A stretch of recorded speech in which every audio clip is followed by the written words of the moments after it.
ഇപ്പൊ കോഴിക്കോട് നമ്മൾ തൃശ്ശൂരേക്ക് വരുമ്പോൾ അവിടെയും വലിയ ആത്മവിശ്വാസത്തിലാണ് UDF. അവിടെ DCC ഓഫീസിൽ വലിയ LED വാളൊക്കെ തയ്യാറാക്കി നാളെ തെരഞ്ഞെടുപ്പ് ഫലം കാണാൻ അവരിങ്ങനെ ആകാംക്ഷയോടെ ഇരിക്കുകയാണ്. ശ്രീകുമാരൻ തയ്യാറാക്കിയ റിപ്പോർട്ടിലേക്ക്.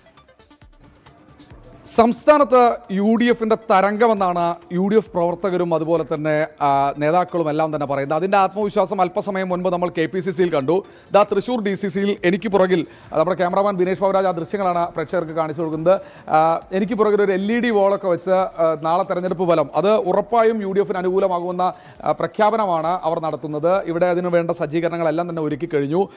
നമ്മോടൊപ്പം DCC പ്രസിഡന്റ് ജോസഫ് ടാജറ്റും അദ്ദേഹത്തിന്റെ സഹപ്രവർത്തകരും കൂടി ചേരുകയാണ്. എന്താണ് വക്കീൽ അത്ര കണ്ട ആത്മവിശ്വാസം? തീർച്ചയായും തൃശ്ശൂരിലെ ജനങ്ങൾ ഈ പ്രാവശ്യം ഞങ്ങളെ കൈവിടില്ല എന്നുള്ളത് ഉറപ്പാണ്. അതിൻ്റെ സെമി ഫൈനലായിരുന്നു തദ്ദേശ സ്വയംഭരണ സ്ഥാപനങ്ങളിലേക്കുള്ള തെരഞ്ഞെടുപ്പ്. അതിൽ ഭംഗിയായി തന്നെ ഞങ്ങളെ ജനങ്ങൾ സഹായിച്ചു. ഇനിയും തൃശ്ശൂരിലെ ജനങ്ങൾക്ക് ഒരു അബദ്ധം സംഭവിക്കില്ല. പ്രവർത്തകരോടൊക്കെ വോട്ട് എണ്ണൽ കാണാൻ ഇവിടേക്ക് വരാനാണോ പറയുന്നത്? അല്ല, അങ്ങനെയല്ല. ഇത് സ്വാഭാവികമായും നമ്മളെല്ലാവർക്കും ഒരു സൗകര്യമൊരുക്കലാണ്. പലരും ജോലിക്കൊക്കെ ആയിട്ട് ടൗണിലേക്ക് വരുന്നവരുണ്ട്. സ്വാഭാവികമായും അവർക്കൊക്കെ കാണാനുള്ള വലിയൊരു സൗകര്യം. അത് ഞങ്ങളെ സംബന്ധിച്ച് ഞങ്ങൾക്കിതിൽ തിരിഞ്ഞു നോക്കേണ്ട പ്രശ്നമില്ല. എക്സിറ്റ് പോൾ ഫലങ്ങൾ തൃശ്ശൂർ ജില്ലയെ സംബന്ധിച്ച് തെറ്റും. ഞങ്ങൾ വലിയ ഭൂരിപക്ഷത്തോടു കൂടി തന്നെ ജില്ല പിടിക്കും. പ്രകടനം എപ്പോൾ തുടങ്ങും? ഞങ്ങൾ ഇതിൻ്റെ റിസൾട്ട് ഒരു 12-1 മണിക്ക് ശേഷം ഞങ്ങൾ വലിയ പ്രകടനം ടൗണിൽ. ചെറിയ പ്രകടനങ്ങൾ അതിനിടയിൽ ഉണ്ടാവില്ലേ? അതൊക്കെ ഉണ്ട്. അത് സ്വാഭാവികമായും എഞ്ചിനീയറിംഗ് കോളേജിലാണ് എണ്ണുന്ന സ്റ്റേഷൻ. അവിടെ നിന്നും സ്വാഭാവികമായും എല്ലാ ഭാഗത്തു നിന്നും പ്രകടനങ്ങൾ അങ്ങോട്ട് പോകുന്നുണ്ടോ? എഞ്ചിനീയറിംഗ് കോളേജ് പോകുന്നുണ്ടോ? അല്ല, അത് റിസൾട്ട് വന്നതിന് ശേഷം പോകുള്ളൂ. പ്രതീക്ഷ ഉണ്ടല്ലേ? അത് തീർച്ചയായിട്ടും. ഇത് 10 വർഷത്തെ കാത്തിരിപ്പാണ്.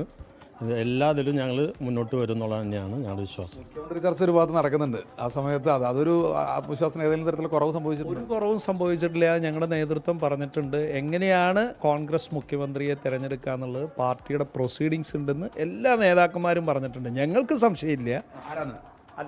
ആരാണെന്നല്ല, എങ്ങനെയാണ് മുഖ്യമന്ത്രിയെ തിരഞ്ഞെടുക്കുക എന്നുള്ള കാര്യത്തിൽ ഞങ്ങൾക്ക് സംശയമില്ല.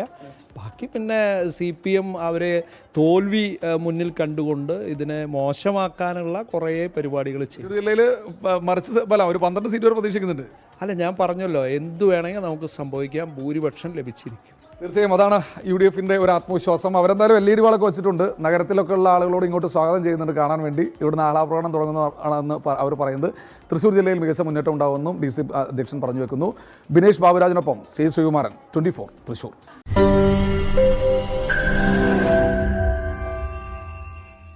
ലോകത്തെവിടെയായാലും ഏത് സമയത്തും 24 വാർത്തകളും ഓഗ്മെന്റഡ് റിയാലിറ്റി പാക്കേജുകളും എക്സ്പ്ലെയിനറുകളും വിശദമായി കാണാൻ ഞങ്ങളുടെ YouTube ചാനൽ നിങ്ങൾക്ക് സബ്സ്ക്രൈബ് ചെയ്യാം.